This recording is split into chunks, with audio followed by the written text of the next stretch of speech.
मनीष अपनी पत्नी सीमा से बहुत प्यार करता था। सीमा भी मनीष के बिना रह नहीं सकती थी। उसका हीरों का व्यापार था, पैसे की कोई कमी नहीं थी। एक दिन मनीष अपने ऑफिस में बैठा काम कर रहा था, तभी उसे एक बड़ा ऑर्डर मिलता है और मनीष अपने मैनेजर राकेश से बात करता है। सुनो राकेश, ये हमारा आज तक का सबसे बड़ा ऑर्डर है। मैं अभी बैंक जा रहा हूँ। इस ऑर्डर को पूरा करने के लिए मुझे बैंक से लोन लेना पड़ेगा। तुम स्टाफ से कहो कि वे इसे पूरा करने के लिए तैयार रहें। हो सकता है हमें दिन रात काम करना पड़े। जी सर, आप चिंता ना करें, सब हो जाएगा। मनीष सीधा बैंक पहुंच जाता है। बैंक मैनेजर से अच्छी जान पहचान होने के कारण उसे आसानी से लोन मिल जाता है। बैंक मैनेजर उससे कहता है कि वो कल सारे पेपर जमा करा दे। इसी हफ्ते में लोन की रकम उनके अकाउंट में आ जाएगी। शाम को मनीष खुशी खुशी घर आकर सीमा को ये खुशखबरी देता है। सीमा बहुत खुश होती है और कहती है, यह ऑर्डर पूरा होने पर तुम मुझे बाहर घुमाने ले जाओगे। हाँ ठीक है, इंडिया से बाहर चलेंगे, लेकिन कुछ दिनों तक मुझे मेहनत करनी होगी। हो सकता है मैं घर भी ना आ सकूं।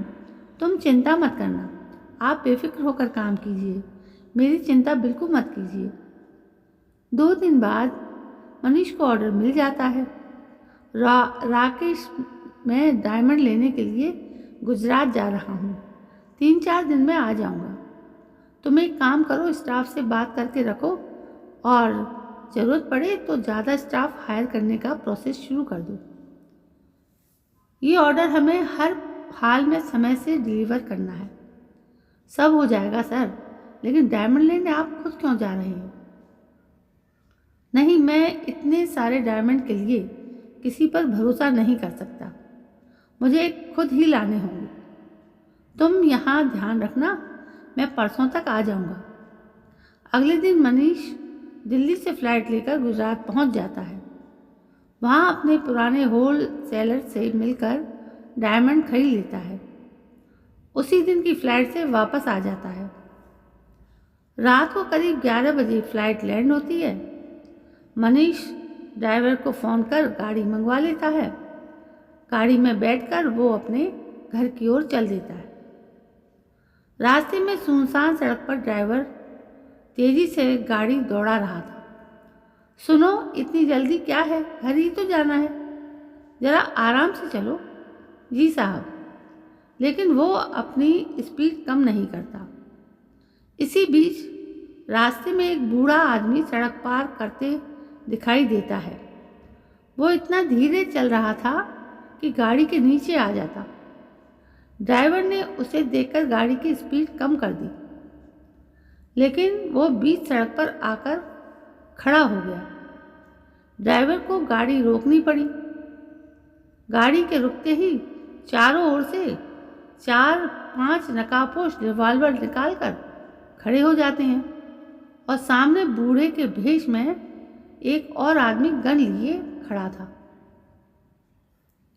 तभी गोलियों की गड़गड़ाहट सन्नाटे को चीर देती है। मनीष का शरीर गोलियों से छलनी हो जाता है। सभी लोग मनीष का सारा सामान लेकर भागने लगते हैं। उनमें वो ड्राइवर भी था। साहब, आपको तो कोई नहीं जानता, लेकिन मैं साहब को एयरपोर्ट से लेकर आ रहा हूँ। मैं पकड़ा जाऊँगा। राकेश कहता है, मैंने सारा प्लान बना लिया है। तुझे तेरा हिस्सा बाद में मिल जाएगा। फिलहाल तू ये 1 लाख रुपए रख और यहाँ से दूर किसी अनजाने गांव में चला जा, जहाँ तुझे कोई पहचान ना सके, और अपना फ़ोन तोड़ दे। मेरे इस नए नंबर पर 2 महीने बाद फ़ोन करना और अखबार पढ़ते रहना। अपने परिवार से भी बात मत करना। सब सही रहा तो पूरी ज़िंदगी काम नहीं करना पड़ेगा। सीमा को जब ये बात पता लगी तो उसका बुरा हाल हो गया। घर में रिश्तेदारों का तांता लग गया। हर कोई हैरान था। पुलिस इन्वेस्टिगेशन कर रही थी, लेकिन कुछ भी पता नहीं लगा। रात के समय सब सो रहे थे, तभी सीमा को एहसास हुआ जैसे कोई उसके बालों को सहला रहा है। सीमा की आंख खुली, लेकिन वहाँ कोई नहीं था। तभी उसे खिड़की के बाहर एक परछाई सी दिखाई दी। वो उठकर वहाँ गई तो देखा वो परछाई छत की ओर जा रही है। सीमा बेहोश सी उस परछाई के पीछे चल दी। छत पर जाकर उसने देखा कोई नहीं था। वो लौटने लगी, उसे लगा उसका वहम था। तभी उसे किसी के रोने की आवाज़ सुनाई दी। सीमा ने पलटकर देखा तो काले कपड़े पहने एक इंसान रो रहा है। कौन हो तुम, यहाँ कैसे आए? सीमा कुछ आगे बढ़ी तो उस इंसान का चेहरा दिखाई दिया। भयानक काली आंखें, लाल सुर्ख, एकदम काला पड़ा चेहरा, मुंह से खून निकल रहा था। सीमा के पैर जम गए। वो भागना चाह रही थी लेकिन भाग नहीं सकी। चीखना चाह रही थी लेकिन उसके गले से आवाज़ नहीं निकली। वो आदमी रो रहा था। मैं मरना नहीं चाहता था, उसने कहा। यह सुनकर सीमा का दिल धक से बैठ गया। यह तो मनीष की आवाज़ थी। सीमा इतनी तेज़ी से चीखी कि घर की सारी लाइटें जल गईं।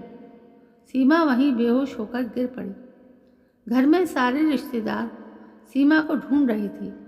तभी किसी ने छत के गेट खुले देखे तो 3 लोग भागकर छत पर आए और सीमा को उठाकर नीचे ले गए। सीमा को पानी की छींटे मारे जिससे उसे होश आ जाए। वो होश आने पर चीखने लगी, मनीष, मनीष, जाने दो मुझे, वो छत पर मुझे बुला रहे हैं। सबने मिलकर सीमा को पकड़ा लेकिन वो रुकने का नाम नहीं ले रही थी। सीमा की माँ ने उसे संभाला, पानी पिलाया। बेटी, क्या बात है, तू छत पर क्यों गई थी? माँ, वो छत पर हैं, वो रो रहे हैं और कह रहे हैं मैं मरना नहीं चाहता था। बेटी, मनीष अब कहाँ से आएंगे?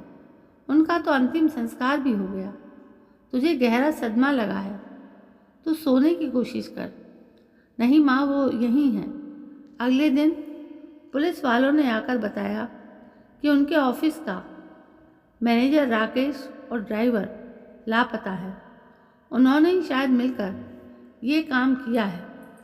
राकेश को पता था कि मनीष डायमंड खरीदने गए हैं। सीमा चुपचाप बैठी थी, जैसे उसे इस सब बात से कोई मतलब नहीं था। मैडम, आप इस बारे में कुछ जानती हैं। आप चिंता ना करें, मेरे पति उन्हें सबक सिखाएंगे। इंस्पेक्टर साहब, इससे गहरा सदमा लगा है, आप बाद में पूछताछ कर लीजिएगा। इधर राकेश सारे डायमंड लेकर एक अनजान शहर में एक फ्लैट किराए पर लेकर रहने लगता है। रात को वो अपने फ्लैट में सो रहा था, तभी उसे कुछ खटका सुनाई दिया। उसने देखा तो बालकनी में एक परछाई है। वो देखने गया तो उसे वहाँ एक आदमी दिखाई दिया।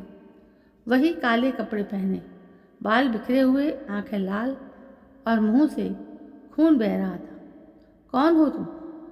अपने मालिक को भूल गया तू? कौन मनीष? कौन मनीष? लेकिन वो तो मर गया। लेकिन मुझे मुक्ति नहीं मिली। तूने विश्वासघात किया। तुझे सजा दिए बगैर मुझे मुक्ति कहाँ मिलेगी? राकेश अंदर की तरफ भागता है लेकिन जा नहीं पाता। तभी कुछ लोग नीचे से देखते हैं कि एक आदमी बालकनी की रेलिंग पर खड़ा है। वे चिल्लाता है लेकिन वो आदमी रेलिंग से कूद जाता है, 20वीं मंजिल से सीधा सड़क पर आकर गिरता है। तभी पुलिस बुलाई जाती है। पुलिस लाश को पोस्टमार्टम के लिए ले जाती है। बाद में ये खबर सीमा को मिलती है कि राकेश ने आत्महत्या कर ली है। उसके फ्लैट से सारे डायमंड मिल जाते हैं। मैडम, आपके पति की कंपनी में काम करने वाले राकेश ने आत्महत्या कर ली। उसके घर से डायमंड भी मिल गए हैं। उसे तो मरना ही था। अभी तो ड्राइवर की बारी है, उसे ढूंढ लो, नहीं तो मनीष उसे मार देगा। ये कहकर वो मुस्कुराने लगी। उसकी मुस्कुराहट से मौत का पैगाम छिपा था। एक दिन बाद मनीष का ड्राइवर रात को सो रहा था, तभी सपने में उसे भयानक रूप में उसे मनीष दिखता है। स्पीड कम रखो, इतनी भी क्या जल्दी है, मैंने तुमसे बोला था। ड्राइवर उठकर बैठ जाता है। वह अंधेरे में डर के बाहर आ जाता है। सड़क पर तभी सामने से एक कार तेजी से उसकी ओर आ रही होती है। ड्राइवर तेजी से सड़क पर भागने लगता है, लेकिन वो कार तेजी से उसे टक्कर मार देती है। वो सड़क पर तड़पने लगता है। तभी उसे मनीष दिखाई देता है, उसी भेष में। मेरा क्या कसूर था? मुझे माफ़ कर दो साहब, पैसों के लालच में मैं अंधा हो गया था। मनीष मुस्कुरा रहा था। कुछ देर तड़प कर वो मर जाता है। अगले दिन सीमा को ड्राइवर की खबर भी मिल जाती है। उसी रात सीमा छत पर जाती है। मनीष, तुम कहाँ हो? मुझे भी साथ ले चलो। नहीं सीमा, तुम्हारे आगे पूरी ज़िंदगी पड़ी है। मैं भी तुम्हारे पास आ रही हूँ। तुम्हारे बगैर सब बेकार है। सीमा, ऐसा मत करो। बस एक अरमान रह गया, तुम्हें घुमाने ले जाना था। चलो दोनों साथ चलते हैं। ये कहकर वो छत से कूद जाती है और अपने जीवन को समाप्त कर लेती है। तो दोस्तों, ये थी एक कहानी। मतलब यदि आदमी के साथ धोखा हुआ तो उसने अपना बदला इस रूप में लिया। दोस्तों, ये कहानी आपको कैसी लगी? यदि कहानी पसंद आई हो तो प्लीज़ मेरे चैनल को सब्सक्राइब करना ना भूलें। कल मैं फिर हाजिर होती हूँ आपके सामने एक नई कहानी को लेकर। आप इस तरह की कहानियाँ यदि पसंद करते हैं तो प्लीज़ मुझे कमेंट करके ज़रूर बताएं, क्योंकि मेरी कहानियों में एक सादगी होती है और एक मैसेज भी होता है। तो दोस्तों, कल मैं फिर आती हूँ। तब तक के लिए जय हिंद, वंदे मातरम।